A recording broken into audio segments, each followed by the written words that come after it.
Apa kabar? Antusias? Just do it. Yes, yes, yes. Amin. Ada satu tema yang didengungkan pada bulan Februari ini tentang kasih, Bapak Ibu ya. Bagaimana kasih itu mewarnai kehidupan kita.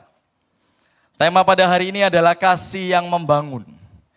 Kadang kita bicara bagaimana kita bisa mengasihi, sedangkan aku belum mengalami apa yang namanya kasih Tuhan. Tapi kita boleh punya iman. Katakan boleh punya apa? Iman. Kita boleh punya pengharapan bahwa kita orang yang diberkati Tuhan. Mari katakan, angkat tangan kita bersama, kita mau imani. Saya orang yang diberkati Tuhan. Saya mengalami bahagia bersama Tuhan. Hidup saya indah di dalam Tuhan. Kasih kemuliaan buat Tuhan. Kadangkala belum indah, kadangkala masih biasa-biasa Bapak Ibu yang dikasihi Tuhan. Tapi yang namanya iman begitu, mengimani terlebih dahulu. Ada satu kebenaran firman Tuhan yang akan kita pelajari. 1 Korintus 13 ayat 13. Ada di dalam slide saya. Kita dengungkan sampai pada Februari pada minggu yang terakhir Bapak Ibu ya. Mari kita baca bersama. Demikianlah, 1, 2, 3. Demikianlah tinggal ketiga hal ini, yaitu iman, pengharapan, dan kasih. Dan yang paling besar di antaranya ialah kasih. Kita sudah hafal ayat ini, betul ya? Kita sudah ingat ayat ini. Kenapa dikatakan demikianlah tinggal ketiga hal ini? Kenapa tidak bicara tentang pelayanan? Kenapa tidak bicara tentang manifestasi, tentang karunia Roh Kudus, tentang hal-hal yang spektakuler? Justru dikatakan demikianlah tinggal tiga. Tiganya apa? Yang pertama apa? Iman, pengharapan, dan kasih. Kita mau coba pelajari pada ibadah pagi hari ini. Kenapa dikatakan kok cuma tiga ini? Nah yang lain tidak penting dah. Yang lain penting, Cing. Cuma dikatakan tinggal sisa 3. Kenapa Korintus menulis cuman tinggal ini dan yang paling besar kasih? Nah kita mau pelajari bersama. Ada satu kesatuan yang tidak terpisahkan. Nah, ada satu kesatuan yang tidak boleh ditinggal. Saya menemukan beberapa bukti dan banyak bukti. Kenapa dikatakan iman, pengharapan, dan kasih ini satu kesatuan yang tidak boleh dipisah. Dalam Ibrani, surat Efesus, surat Tesalonika, surat kepada jemaat di Galatia, dan kitab Roma. Kita mau pelajari bersama. Jadi kenapa 1 Korintus 13 ayat 13 itu mengatakan jadi yang sisa, yang paling penting, jadi tinggal 3, iman, pengharapan, dan kasih. Ibrani pasal 10 ayat 22 sampai 24. Bapak Ibu bisa foto atau bisa catat ya. Jadi pada saat kita menghayati satu ayat, satu kebenaran firman Tuhan, kita jadi pakem. Kita jadi jelas begitu. Bukan hanya pandangannya penulis kitab Korintus yang menyatakan yang penting 3. Iman, pengharapan, dan kasih.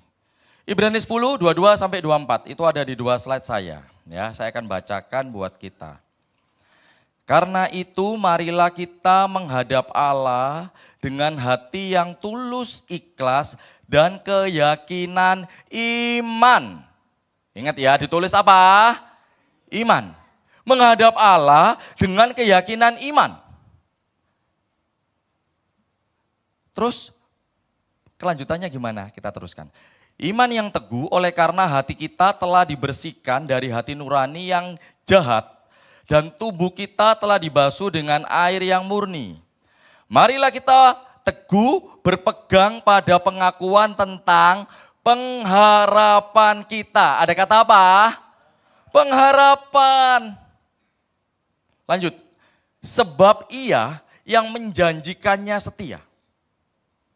Dan marilah kita saling memperhatikan supaya kita saling mendorong dalam kasih dan dalam pekerjaan baik. Ibrani ini bilang yang pertama itu kita harus miliki keyakinan iman. Tidak mungkin kita bisa jalan tanpa punya keyakinan iman. Iman itu apa sih? Ibrani 11 ayat 1. Iman itu dasar itu fondasi.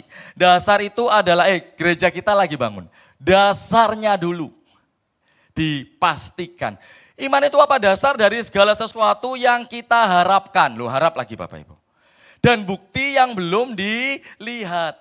Jadi Bapak Ibu, jemaat Tuhan, iman itu bicara itu. Ibrani bilang, miliki keyakinan iman. Lalu dilanjutkan, berpegang pada pengharapan. Lalu dilanjutkan, miliki kasih. Jadi 1 Korintus bilang, 13 ayat 13 dikatakan tinggal ketiga hal ini. Satu contoh Ibrani. Lanjut. 1 Tesalonika 5 ayat yang ke-8.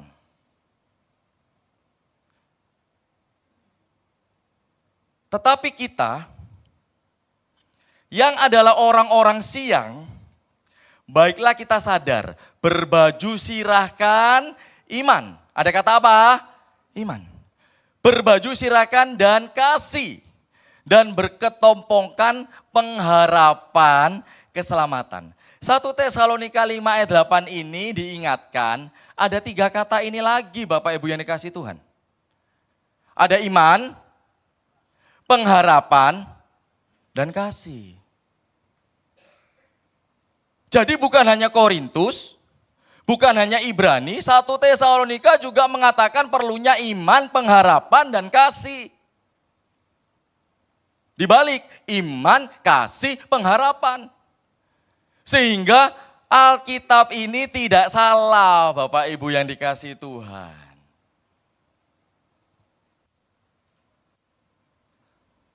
Satu bukti lagi, 1 Tesalonika 1 ayat 3. Mari kita baca bersama. 1, 2, 3. Sebab kami selalu mengingat pekerjaan imanmu. Ada kata apa? Imanmu. Lanjut, usaha kasihmu. Ada kata kasih di dalamnya. Yang diingat iman. Ada usaha kasih. Jadi usaha itu bicara apa? Tentang satu effort, satu usaha, satu hal untuk apa? Kita mengutamakan kasih. Lanjut. Dan ketekunan pengharapan kepada Tuhan kita Yesus Kristus di hadapan Allah dan Bapa kita. Bapak Ibu perhatikan, tadi 1 Tesalonika 5 ayat 8, iman, kasih, dan pengharapan. Terus dibuka lagi 1 Tesalonika 1 ayat 3, juga mengatakan ada 3 hal, betul? Imanmu, kasihmu, dan pengharapan. Sekali lagi, jadi tinggal ketiga hal, iman, pengharapan, dan kasih. Kenapa ditulis itu? Karena ayat-ayat lain bilang yang penting itu 3. Sisa itu, jadi tinggal ketiga hal ini yaitu iman, pengharapan, dan kasih. Paham Bapak Ibu ya? Jadi pada saat dikatakan, loh iya ya kok tinggal iman, pengharapan, dan kasih ya. Nah yang lain di mana? Yang lain betul penting, cuman yang lain pudar, yang lain akan hilang, yang lain akan habis.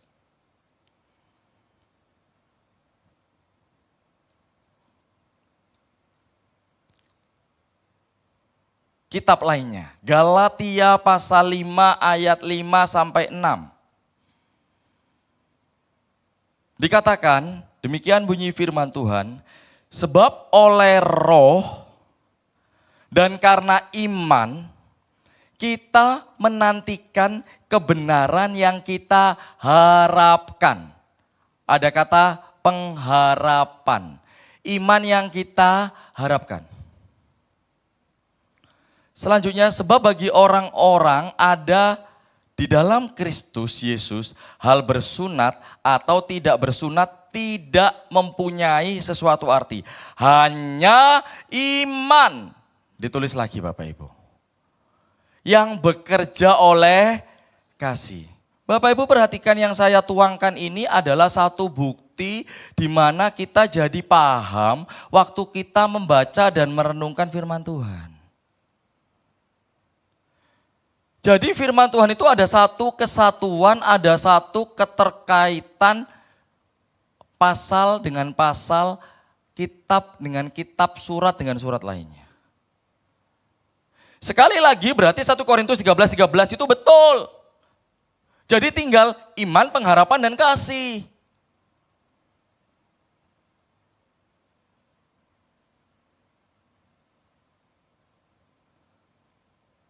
Bukti yang terakhir. Roma 5 ayat 1 sampai 5. Saya tuangkan ayatnya agak panjang, karena memang perikop ini pertama bicara iman, yang saya bold, saya kasih hitam besar. Lalu ada kata pengharapan, ayat 1 ada kata iman, ayat 2 ada kata pengharapan, ayat 5 ada kata kasih Allah. Nah tahu sini jelas nanya, nah jelas Bapak Ibu. Sehingga kalau dikatakan demikianlah tinggal ketiga hal ini. Jadi bukan hanya satu surat yang menyatakan itu. Bukan hanya Korintus yang menyatakan itu. Jadi kalau ada tes Bapak Ibu, ditanya, kenapa hanya tinggal ketiga hal ini? Seperti ditulis di dalam 1 Korintus 13:13. Bisa jawab kan Bapak Ibu ya? Karena banyak bukti-bukti lain di dalam Alkitab yang menyatakan ada kata iman, pengharapan, dan kasih jadi satu bagian.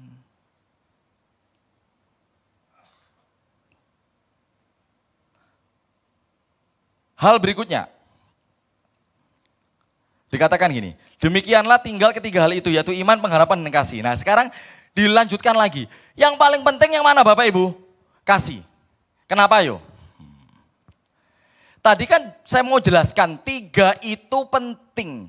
Karena apa? Ada bukti-bukti ayat lain yang menyatakan bahwa tiga ini adalah trio yang tidak bisa dipisahkan. Trio yang tidak bisa berdiri sendiri. Jadi dia ada iman, ada pengharapan, dan kasih. Cuma dikatakan yang paling besar, kasih. Nah kita mau belajar bersama. Keutamaan kasih dibandingkan iman dan pengharapan. Supaya kita lebih jelas lagi. Sudah benar Pak, iman, pengharapan, dan kasih. Tapi kenapa kasih paling besar? Hal yang pertama Bapak Ibu. Hal yang pertama itu kenapa kasih lebih besar dibandingkan iman dan pengharapan. Ucapan Yesus.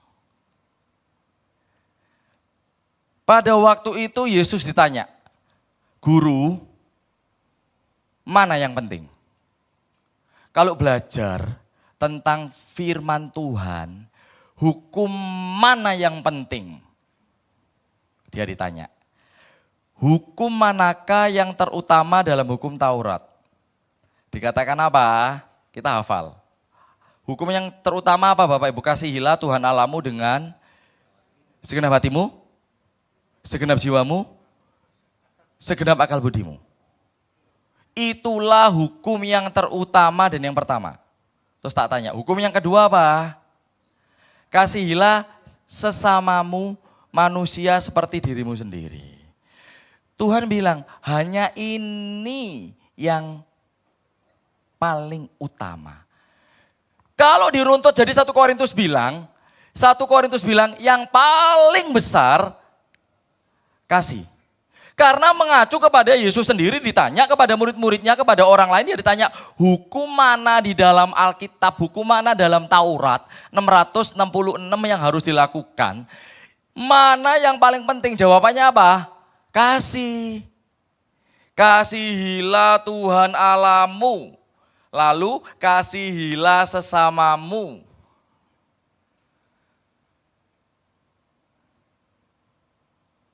Mengasihi Tuhan dan mengasihi sesama Kalau kita mau bikin runtutan Bapak Ibu, lebih utama mana, mengasihi Tuhan apa sesama? Tuhan apa sesama? Tuhan. Kenapa Ci kok Tuhan lebih utama? Karena berkuasa. Betul Bapak Ibu. Tapi jawabannya keliru. Mosok mengasihi sesama lebih penting ya. Ada ayat yang mengatakan, bagaimana kita bisa mengasihi Allah yang tidak kelihatan. Allah itu kan tidak kelihatan Bapak Ibu ya. Wong mengasihi saudara saja kita tidak bisa. Satu sisi Tuhan kan Allah Pak, berkuasa, betul. Tuhan yang memberikan berkat, betul. Cuman masalahnya Tuhan bilang, bagaimana bisa mengasihi Tuhan yang enggak ketok. Tapi bisa mengasihi sesama, tapi tidak bisa mengasihi sesama. Yang ketok saja tidak bisa mengasihi. Ya opo bisa mengasihi Tuhan. Jadi mengasihi Tuhan lebih penting apa mengasihi sesama? Sesama ya? Iya. Podo pentingnya mungkin, betul Bapak Ibu ya. Karena bicara tentang peringkat, ini kan dikatakan, itulah hukum yang terutama dan yang pertama. Oh berarti Tuhan yang paling utama. Kemudian kalau kita baca lagi ayat 38 Matius 22, kasihilah sesamamu manusia seperti dirimu sendiri, ya kan. Nah, di ayat yang ke-37 itu ada kata sama dengan itu. Ada kata apa Bapak Ibu? Sama dengan itu. Hukum yang kedua yang sama dengan itu. Nah, sama itu kata dasarnya homo. Bahasa aslinya, bahasa Yunani. Kata bendanya homo. Arti kata yang lain homoios. Dalam bukunya Rick Warren. Homoios. Gampangnya gini, Bapak Ibu mengenal kata homo? Tahu ya? Homo itu biasanya sukanya apa? Podo, sesama. Ya. Bahasa kerennya LGBT. Lek sekarang Bapak Ibu ya. Homo itu podo, sama, persis, menyukai sesama jenis, nah itu homo. Nah, hukum yang pertama, hukum yang kedua, itu bukan bicara peringkat. Contoh, anak-anak kita dipanggil pada saat rapotan dan wisuda. Juara 1, Joni. Juara 2, Ani. Itu peringkat Bapak Ibu, betul ya? Itu bicara peringkat. Yang juara 1 sama juara 2, tinggian mana? Tinggian 1, betul. Itu namanya hubungan subordinat.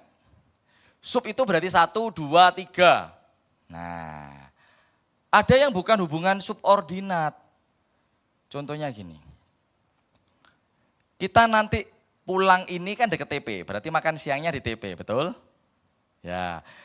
Nanti habis makan siangnya di lantai 4. Karena 4 itu food court, Bapak Ibu ya. Nanti habis itu kita ke lantai 2 ngopi di lantai 2. Kira-kira lantai 4 sama lantai 2 itu pentingan mana Bapak Ibu? Sama toh? Saya parkir. Misalnya, Pak parkir di lantai berapa? Saya parkir di lantai 4. Saya parkir di lantai 1. Wih jami yo 4 ya. 4 loh, tinggi loh Bapak Ibu. Apa ada begitu? Tidak, karena itu namanya hubungan koordinasi. Mau 1, mau 2, mau 3, mau 4 sama, betul? Betul. Nah, hukum yang pertama, hukum yang kedua dikatakan sama itu bukan bicara peringkat. Bukan bicara peringkat. Contoh karo ulang tahun, menunya keluar mie dulu, apa sop dulu? Oh, keluar no mise karena ulang tahun panjang umur. Jangming pae suwe mise mestinya mie dulu, begitu Bapak Ibu ya. Terus mau tak tanya, kalau keluar mie terus keluar yang kedua sop, kira-kira apa yang satu lebih baik? Enggak toh? Nah itu ceritanya. Jadi saya mau bedain yang namanya koordinatif sama subordinatif. Oh diangkat. dulunya staff, sekarang jadi manajer. Itu beda tingkat Bapak Ibu, betul ya? Apa sama gajinya kalau manajer sama staff? Ayo, lain. Berarti itu hubungan apa? Subordinatif. Ada yang atas, ada yang bawah. Nah, kalau Matius 22 ayat 37 ini bilang gini, hukum mana yang penting? 36 kan Tuhan bilang. Yang penting itu mengasihi Tuhan hukum apa yang paling penting dalam kitab Taurat. Dikatakan hukum yang pertama dan terutama kasihi Tuhan Allahmu. Terus hukum yang kedua yang sama. Nah, sama itu bicara tentang apa? Sama, dua sisi mata uang. Artinya apa Bapak Ibu? Mengasihi Tuhan dan mengasihi sesama hukumnya sama. Betul? Jadi waktu kita baca, kenapa dikatakan kalau kamu mengasihi yang tidak kelihatan aja susah, apalagi mengasihi manusia yang kelihatan aja susah, opo maneh mengasihi Tuhan yang tidak kelihatan. Jadi mengasihi Tuhan dan sesama ini hukumnya sama. Artinya apa? Kalau kita bicara saya mengasihi Tuhan, tapi saya membenci saudara saya, itu sama aja tidak mengasihi, betul ya? Tidak bisa, saya penting Tuhan. Saudara yo gak ngereken saya sudah ndak direken sama dia, saya musuhan sama dia. Kalau Bapak Ibu bilang begitu berarti sama halnya kita tidak mengasihi Tuhan. Karena mengasihi Tuhan dan sesama itu hukumnya sama, betul? Hukumnya apa? Sama. Sehingga pada saat dikatakan yang paling besar kasih, jelas. 1 Korintus 13 itu bilang yang paling besar kasih karena apa? Tuhan yang bilang hukum mana yang utama? Mengasihi hanya itu. Mengasihi Tuhan dan mengasihi sesama. Jadi kalau ditanya lagi, hukumnya sama. Sama dalam penampilan, sama dalam sifat. Jadi kita tidak bisa bilang saya membenci saudara saya tapi saya mengasihi Tuhan. Atau dibalik, enggak, saya enggak penting Tuhan, yang penting saudara. Ya podo ae. Itu tidak mengasihi saudara. Karena hubungannya sama. Hal yang kedua, kenapa kasih lebih penting dibandingkan iman dan pengharapan? Di dalam slide saya itu saya tulis ada ekstern, ada intern. Coba kita perhatikan gini, kalau iman itu bicara individu, bicara saya. Contoh, saya pengen kurus. Oh, waktu itu saya gemuk. Saya mengimani saya mau kurus. Kira-kira kalau saya mengimani kurus, apa yang lain melok Bapak Ibu jadi kurus? Apa yang lain merasakan dampaknya saya kurus? Ya enggak Bapak Ibu. Iman itu bicara individu, bicara aku, bukan bicara orang lain. Iman itu bicara saya. Saya mau tahun depan punya rumah misalnya. Lo kan saya. Masa omamu jadi omaku Bapak Ibu. Saya mau tabungan saya banyak, saya toh mengimani kan. Apa tabungan saya bisa jadi tabungan Anda? Orang Surabaya bilang, kok nyimut Bapak Ibu? Ya, kok enak. Jadi iman itu bicara sendiri. Jadi intern.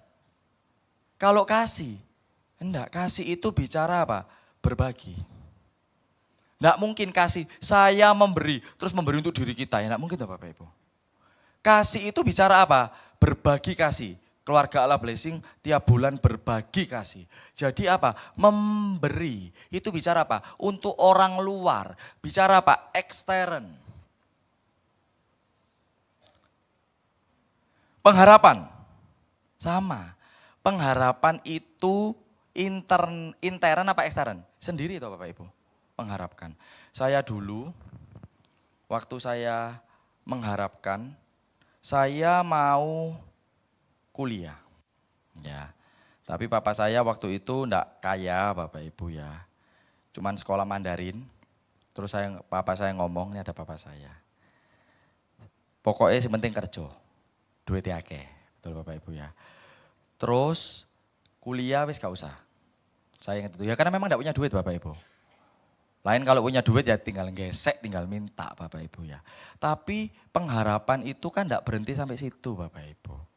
Yo saya berjuang, minta Tuhan. Saya mengharapkan saya kuliah gak mandek sampai akhir. Waktu itu ya enggak tahu Bapak Ibu bisa enggak mengharapkan. Setiap doa saya bilang Tuhan, saya mengharapkan saya mau kuliah. Apapun doa malam saya mau kuliah. Bapak Ibu tahu? Singkat cerita yo bisa Bapak Ibu. Tapi yang diharapkan kan yang dapat cuman saya, betul? Pada saat saya pilih sekolah, mengharapkan ya wis sing murah-murah saja. Ya toh. Akhirnya apa? Hukum yang dapat Bapak Ibu, murah. Tapi saya ingat, Bapak saya ingatkan, tenglang kok dadi hukum, kan gak payu. Ya masuk akal Bapak Ibu. Orang tua tuh mengingatkan kita, kalau kulit putih itu kan gak bisa jadi hukum Bapak Ibu. Tapi masalahnya pengharapan itu tetap, ya saya mengharapkan, sing penting pokoknya kuliah. Wih, sing penting, mau jurusan apa gak pusing, yang penting saya wisuda, yang penting saya selesai.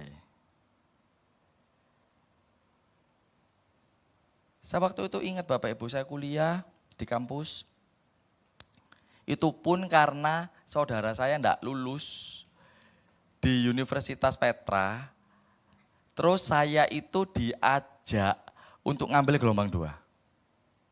Kalau Bapak Ibu lihat Facebook saya, komen-komen, kan saya ngajar di alma mater saya. Lalu dia mengingatkan, iya dulu kamu kan tak ajak. Itu sepupu saya dari mama Bapak Ibu. Gak lulus, dia gak keterima. Terus pengharapannya muncul ya, saya bisa kuliah. Saya tahu uang pendaftaran dibayari waktu itu Bapak Ibu. Sekali lagi pengharapan itu kan saya yang mengharapkan. Sampai sekarang saya sudah selesai S2 2 kali, S3 selesai sekolah, sudah mandek Bapak Ibu. Apa ada sekolah lain lagi? Kan ada Bapak Ibu. S paling ada S berapa? S3. Mau ono S4?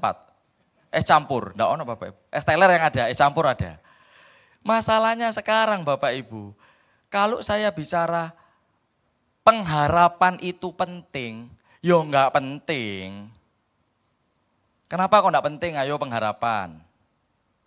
Kenapa enggak penting pengharapan? Ada ayatnya Bapak Ibu. Roma 8:24. Kenapa pengharapan jadi enggak penting? Roma 8:24. Bapak Ibu perhatikan ayat ini. Ada di slide saya yang agak bawah Bu Jenny. Roma 8:24 bilang gini, sebab kita diselamatkan dalam pengharapan. Tetapi pengharapan yang dilihat bukan pengharapan lagi. Sekali lagi, pengharapan yang dilihat bukan pengharapan lagi. Sebab bagaimana orang masih mengharapkan apa yang dilihatnya. Bapak Ibu ngerti ayat ini? Jadi gini, lek mengharapkan waktu belum dilihat, waktu belum dapat, itu masih pengharapan. Betul? Tapi kalau pengharapan wis dapat Bapak Ibu, saya pengen punya mobil, soalnya dulu itu cuma sepeda motoran. Saya tahun 92 sepeda motornya Honda Astrea, dibeliin papa saya loh. Terus ganti Honda Krypton, gak pernah naik mobil Bapak Ibu. Dulu wes bangga saya naik sepeda motor Krypton, baru Bapak Ibu. Anyar, gres. 92 rasanya beli bekas Bapak Ibu. Enggak apa-apa, tapi lumayan sudah bisa naik sepeda motor. Nah pengharapan itu, saya ngomong gini, kapan duwe mobil Bapak Ibu ya, betul ya. Tapi kalau sudah punya mobil, mosok mengharapkan mobil lagi? Pesawat, betul ya. Motor mulu. Kalau mengharapkan yang sudah dilihat, Roma 8:24 bilang, ya wis mari. Jadi kenapa 1 Korintus 13:13 bilang, pengharapan itu enggak penting. Karena kalau pengharapan sudah didapat berarti apa? Sudah selesai, sudah enough, sudah mandek, sudah selesai. Saya ingat pohon impian di GBI Keluarga Ables itu kan sudah lama sekali. Ada itu. Mungkin 5-6 tahun sudah ada ya Bu Gem ya. Saya ingat waktu saya belum punya rumah, ruko Bapak Ibu. Untuk kantor. Saya nulis loh di situ Bapak Ibu pengharapan. Enggak tahu tahun piro. Oh no. Enggak utang loh. Saya kalau mengharapkan gini, saya mengharapkan punya ruko, gak utang, gak KPR loh. Serodo angel loh Bapak Ibu ya. Zaman sekarang lah utang. Ada teman saya bilang, gak utang, gak semangat lek kerja. Kaget saya, waduh lek utang gak bisa bayar lah dikejar-kejar uang Bapak Ibu ya. Terus lagian juga saya itu ya sekolah hukum Bapak Ibu, orang-orang bilang kalau yang tidak bisa utang biasanya apa? Maaf ya, polisi, tentara, ABRI, angkatan, hukum. Gak oleh utang Bapak Ibu. Soalnya apa Soalnya gak bisa bayar, iso bales Bapak Ibu. Wong ngerti hukum, betul? Ketolak Bapak Ibu. Kalau yang kerja di bank, nah ini ada Pak Roni, nanya. Biasa lek wis orangnya wis bulet-bulet Bapak Ibu ya. Waduh gelare akeh iki hukume iki. Utang, wis ojo dikei. Engko apa? Bulet lek bayar. Nah, ini kenyataan di lapangan Bapak Ibu. Jadi saya bikin pohon itu, saya bikin tulisan pengen punya ruko. Tak tulis 3 lantai. Terus saya ngomong Bapak Ibu, enggak utang loh Bapak Ibu. Lah dilai wong gak izin enggak, itu pengharapan saya kok Bapak Ibu. Enggak KPR loh, belinya kontan keras. Tapi dalam hati ciut saya, angel pengharapan iki Bapak Ibu. Wong duitnya 100, omahe 200 Bapak Ibu. Duitnya juga punya 200, rumahnya 400 Bapak Ibu. Kejar-kejaran enggak nutut. Loh tapi lek pengharapan dalam Tuhan, itu tidak mengecewakan, betul? Akhirnya dapat Bapak Ibu. Nah sekarang kalau sudah dapat, saya sudah punya kantor, sudah punya ruko 3 lantai. Pengharapannya jadi terus diharapkan terus enggak Bapak Ibu? Enggak. Ganti. Nah itu yang artinya apa? Pengharapan yang sudah final, saya tulis. Diharapkan sudah datang. Jadi kalau dibilang, kenapa pengharapan itu, kenapa yang paling besar kasih ya? Karena internal, sendiri, bukan untuk orang lain. Tapi kalau kasih itu bicara apa? Untuk orang lain. Kasih itu bicara untuk yang lain, bukan untuk saya. Namanya aja mengasihi, memberi. Itu bicara tentang apa? Tentang eksternal.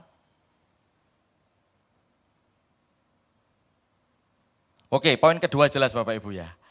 Jadi kalau bicara iman, kalau bicara pengharapan, yang paling besar kasih, yo betul. Karena kasih itu enggak pernah berhenti Bapak Ibu. Lah iman sudah mengimani, percaya, kita masuk surga, ya sudah selesai. Iman kok. Yang namanya pengharapan, yaitu sudah final, sudah selesai. Yus mandek Bapak Ibu. Pak Mulia, Pak Yosua, sekolah S2. Lek sekarang masih mengharapkan, betul? Nang cepat lulus. Nah. Cuman masalahnya, gampang enggak? Loh, namanya pengharapan itu ya enggak gampang, masih diraih, masih dicari Bapak Ibu.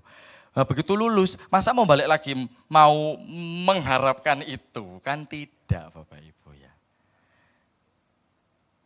Saya juga pernah menulis, waktu itu sekolah S3 saya karena agak susah Bapak Ibu. Gak mari Bapak Ibu. Karena tesis, skripsi saya gampang. Tapi begitu sudah S3 disertasi itu, waduh susahnya bukan main Bapak Ibu. Sampai mandek 2 tahun, 3 tahun Bapak Ibu, mandek berhenti Bapak Ibu. Saya mengharapkan, tapi ya bersyukur punya Bapak Rohani, Bapak Gembala. Selalu diingatkan. Saya naik panggung, saya duduk di jemaat diingatkan, oh ini mau S3. Waduh saya ini ya mau tak tinggal Bapak Ibu. Pengharapannya wis pupus Bapak Ibu. Pengharapannya sudah buyar, mau setengah buyar waktu itu Bapak Ibu. Tapi Pak Gemenit, aduh saya senang sekali. Apa-apa wis diomong, mau S3, mau lulus. Saya mau waduh, ben saya ulang tahun didoakan, mari S3. Wih, kok apa sampai error? Nyunggu S3 ta? Karena pengumuman Bapak Ibu. Nah, pengumuman saya gak mari lah izin Bapak Ibu ya. Pengharapannya akhirnya muncul kembali Bapak Ibu.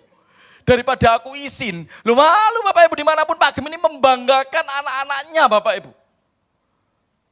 Lek doa, tapi aduh saya tulis di pohon, pernah saya tulis di pohon, supaya selesai doktor ilmu hukum.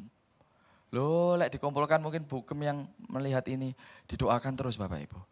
Akhirnya yo jadi, puji Tuhan Bapak Ibu. Sehingga waktunya apa? Kasih berbagi Bapak Ibu.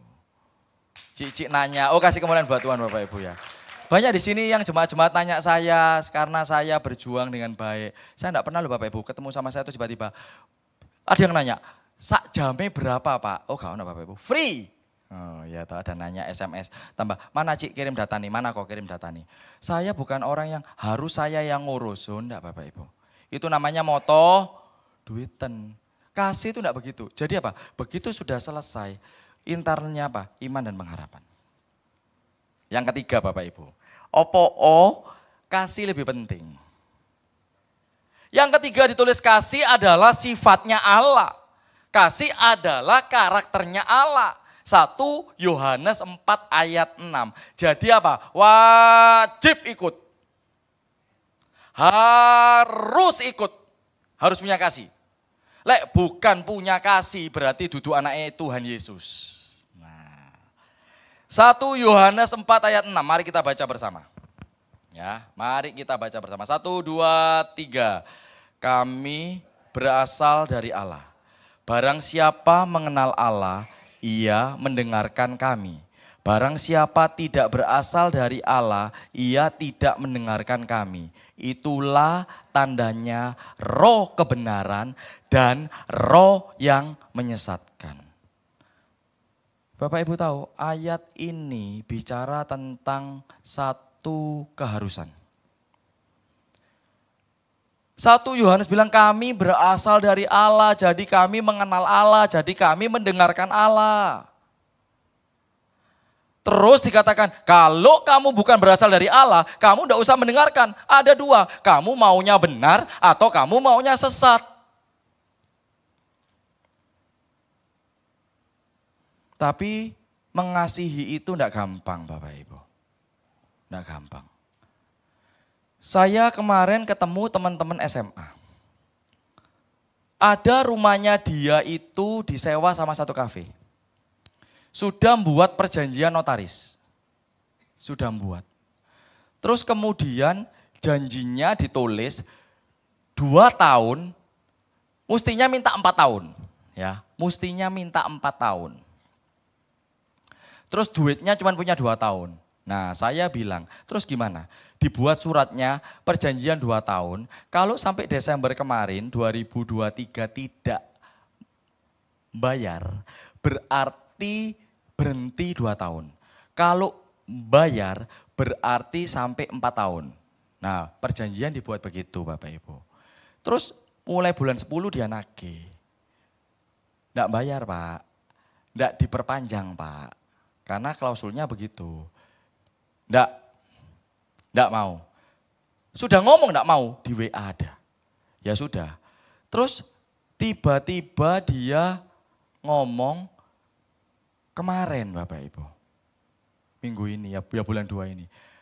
Tak perpanjang. Terus dia ngomong, kalau sampai gak dibolehi, tak pekorokno. Terus saya ngomong, lho wong iki wong sapa? Wong iki buka kebetulan juga sekolah hukum. Oh.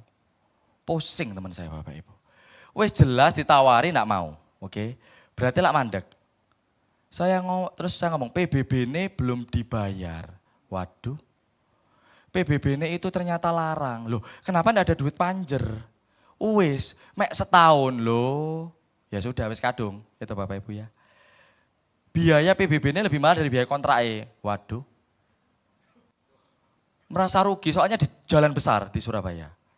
Pusing Pak. Nah mosok aku suruh bayar. Tapi dia udah dituntut Bapak Ibu. Terus tak omong. Ya wis, kamu mau ngotot, dia ngomong, nggak akan tak bayar PBB itu. Lo bayangkan Bapak Ibu. Padahal perjanjiannya sudah ono. PBB dibayar siapa sebenarnya? Saya bilang PBB itu bisa macam-macam. Bisa dibayar oleh pihak yang punya tempat, bisa dibayar oleh pihak penyewa full, bisa paruan detail. Misalnya saya bulan 2 tahun ini, berarti ya 2/12 dikali jumlah PBB, bayar itu. Nanti sisanya aku kan 8/12, ya gampang. Tapi ini jelas ditulis dibayar sama penyewa. Enggak akan tak bayar. Loh bayangin Bapak Ibu. Terus Bapak Ibu bisa apa? Mau mentungi ta? Kan angel. Mau ngilok-ngilok no yo angel. Saya ngomong gini, wes lah bayaran ae. Ya toh. Sing penting iki metu. Terus belum Pak, nanti bulan 6 tak ya Pak. Belum keluar Pak. Masih mau tak perpanjang setahun. Loh, akhirnya saya ngomong, sudahlah kasih saja. Bilang aja apa, tempat ini mau dipakai, selesai kan? Wes gak bayar ya wes. Loh yo ndak iso, yo harus tak celatu loh Bapak Ibu. Memang lek nyelatu itu puas puas hati adem loh Bapak Ibu. Lek tak celatu tak ilo-ilono, lego kita itu. Terus kon lek dilo-ilokno perkara fitnah memfitnah lho. Ngilokno aja ndek WA hati-hati lho. Fitnahan lho. Lebih kejam yo. Iya, itu buat bukti. Ya wes tak ilokno gini, awas direkam. Terus gini, kamu ngilok-ilokno itu tujuannya apa? Lego. Berapa banyak orang mau mengilok-ilokno supaya lego Bapak Ibu. Yang penting kan dibayar toh PBB-nya saja nih Bapak Ibu ya. Tapi dia merasa, ya ini, angel. Wong DE sing ngontrak. Terus dia juga ngomong, IMB ini diurus kafe. Tak minta enggak boleh, tak ngomong, ya wes Jarno. Wong IMB yang ngurus dia, betul Bapak Ibu ya. Ngapain harus perang? IMB punya aku loh, saya ngomong kan baik-baik Bapak Ibu. Saya ngomong apa? Ikulah IMB gak akan bisa hilang. IMB itu yang ngurus pasti atas nama yang punya Bapak Ibu. Lah hilang yuk golek-golekin fotokopi ini nanti ngurus lah bisa. Pokoknya mau nyelatu Bapak Ibu. Ngilok-ngilok no Bapak Ibu.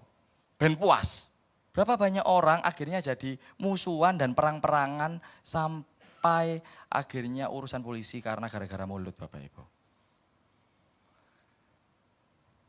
Singkat cerita belum selesai, saya bilang wes lah bayaran. Angel loh. Sakit loh hati, lo lopo lah sakit sudah. Kan kamu terima sewa ya sudah bayaran IMB tapi memang harus lebih cerdik seperti ular tulus seperti merpati Bapak Ibu. Lain waktu lek disewa minta audit panjer sama pengosongan ternyata belum ono. Ngetokno orang tuh lah angel Bapak Ibu. Biaya lagi. Manggil no Madura, manggil no polisi, manggil no korak, manggil no apa kan biaya Bapak Ibu.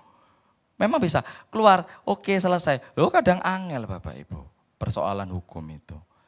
Singkat cerita saya ngomong lek kamu berasal dari Allah. Kemarin sama dia ngomong besok kamu khotbah apa? Kita duduk di Excel show ini ya sama yang urusan itu Bapak Ibu kita duduk bareng Bapak Ibu. Tak cerita no iki. Iya yo memang harus mengasihi ya lah. Karena apa Bapak Ibu? Lek berasal dari Allah itu artinya apa Bapak Ibu? Ada satu ayat pengetahuan kasih yang benar. Nanti Bu Syani bisa buka, ini ayat-ayat yang terakhir Bapak Ibu ya. Kenapa dikatakan kasih itu lebih besar? Tuhan bilang Matius 5 ayat 44. Matius 5 ayat 44. Mari kita baca bersama, 1, 2, 3. Kasihilah musuhmu dan berdoalah bagi mereka yang menganiaya kamu. Ayat ini Bapak Ibu. Matius 5 ayat 44, tidak hanya sekali loh Tuhan bilang Bapak Ibu. Tidak hanya sekali loh. Mari kita baca lagi, 1, 2, 3. Kasihilah musuhmu dan berdoalah bagi mereka yang menganiaya. Bayangin Bapak Ibu, wes suruh mengasihi musuh, kongkon doano. Loh, Kok nyimut Bapak Ibu? Tapi firman Tuhan bilang, doain dia supaya dia sadar. Doain dia supaya diberkati. Ben bayar PBB-mu. Bapak Ibu. Ben sadar ya Bapak Ibu. Satu lagi, Matius 6:27. Kalau Matius 5:44 bilang kasihi musuh, doa no untuk mereka. Kalau Matius 6:27 lain lagi. Nah hanya berdoa loh Bapak Ibu. Dikatakan Matius 6 ayat 27. Dikatakan, kasihilah musuhmu, berbuatlah baik kepada orang yang membenci kamu. Oh ini mungkin setelahnya Bu. Apa sebelumnya ya? Jadi dikatakan gini Bapak Ibu, kasihilah musuhmu, berbuatlah baik kepada orang yang membenci kamu. Jadi ada satu hal, tidak hanya mengasihi, kalau tadi Matius 5:44 bilang apa? Mengasihi terus doa no. Yang satu lagi bilang gini, kasihilah musuhmu, berbuatlah baik kepada orang yang benci kamu. Iso nggak Bapak Ibu? Susah kan? Kita berjuang Bapak Ibu. Karena ini pengetahuan kasih yang benar. Membangun kasih kita kepada Tuhan. Membangun kasih kita kepada sesama. Bayangin, mengasihi suruh berdoa. Mengasihi suruh berbuat baik. Yaitu nyelatu-nyelatu dihilangkan Bapak Ibu ya, di stop. Mengasihi. Lukas 6:35, ini pengetahuan kasih yang benar. Saya minta pemain musik ke depan, kita akan... ini ayat terakhir Bapak Ibu ya. Lukas 6:35. Kita bicara tentang pengetahuan kasih yang benar. Dikatakan kasihilah musuhmu, berbuatlah baik kepada mereka. Ono tambahannya Bapak Ibu, berat. Pinjamkan dengan tidak mengharap balasan. Maka upamu akan besar dan kamu akan menjadi anak Allah yang maha tinggi. Sebab ia baik terhadap orang yang tidak tahu berterima kasih dan terhadap orang-orang jahat. Bapak Ibu tahu ayat terakhir ini lebih parah lagi. Tidak hanya kasihi musuhmu dan berdoalah. Ditambahi lagi kan, kasihi musuh dan berbuat baik. Tambah lagi Bapak Ibu, berbuat baik sama apa? Pinjamono. Utang, angel bayari, betul ya? Tapi firman Tuhan ngajar itu Bapak Ibu. Pinjam. Siapa yang mau utang? Dipinjamin nanti Bapak Ibu. Enggak Pak, enggak dibayar Pak, sekali Pak. Loh, firman Tuhan bilang Bapak Ibu kasihi musuh, terus apa? Berdoa, berbuat baik, pinjam. Loh, ini firman loh yang ngomong Bapak Ibu. Jadi kita bisa mengerti kenapa kasih itu lebih besar dibandingkan iman dan pengharapan. Kalau saya bilang secara manusiawi, ojo diutangi lek wis utang pisan. Loh, itu lek duniawi Bapak Ibu ya. Lek pisan utang ngono. Lek gak bayar mandeko. Tapi ojo mbok tagih. Lek mbok tagih kamu sakit hati, kamu loro, kamu sumpek, kamu stres, kamu yang mengalami persoalan. Betul? Nagih utang itu angel loh Bapak Ibu. Mau ngamuk-ngamuk mau di rumahnya mau ndak pulang yo angel yo gak dibayar Bapak Ibu. Kita sing kena emak, kita sing sumpek, kita sing loro hati Bapak Ibu. Cuman firman Tuhan bilang lain Bapak Ibu. Kasihi musuhmu. Buat baik, berbuat baik. Pinjamono. Waduh Bapak Ibu. Harus kita Bapak Ibu. Sehingga saya bicara ke teman saya itu, wes lah PBB relakan. Dirugikan enggak apa-apa. Orangnya lo juga tahu bahwa kamu baik. Betul Bapak Ibu? Sekarang Dewas ngomong aku enggak akan bayar. Loh, masa kita mau nagih? Ya benar Alkitab bilang, kasihi doakan. Kasih berbuat baik sama dia. Wes gak usah nyelatu. Ngomongnya, Pak, Bu tempatnya mau tak pakai ya. Kamu aku perlu setahun, mohon maaf Bu tak pakai. Daripada nyelatu Bapak Ibu, betul? Mulutnya dikunci. Senyum saja. Doain, ben diberkati Tuhan, ben sadar. Ojo didoano ben matek Tuhan. Kadang-kala manusia ngomongnya gini, oh ben gak selamat. Oh ben ketobruk. Oh ben lu sing elek-elek Bapak Ibu, ndak boleh Bapak Ibu. Kasihi musuhmu wis api ono, wis gak apa-apa. Mau gak bayar toh, gak apa-apa. Gede lo duitnya lo. Kadang masih merasa manusiawinya. Wis wong iki jarimu hukum, mau nuntut, wani. Dia ngomong mau nuntut Bapak Ibu, mau memperkarakan. Akhirnya dia bilang, ya wis, tak coba. Mari kita belajar bagaimana bertumbuh dalam iman mengasihi, bulan kasih Bapak Ibu. Lek diberkati nyaman kita bilang. Kalau iman pengharapan nyaman kita bilang iya. Tapi kalau kita menghadapi persoalan tentang kasih, ampuni. Wong musuh kok, bukan mengasihi tonggo yang baik sama kita Bapak Ibu. Bukan mengasihi teman-teman yang sefrekuensi sama kita. Ini teman yang bencekno hati, suruh mengasihi, suruh berdoa, suruh memberi. Itu firman Tuhan. Kiranya firman Tuhan memberkati kita.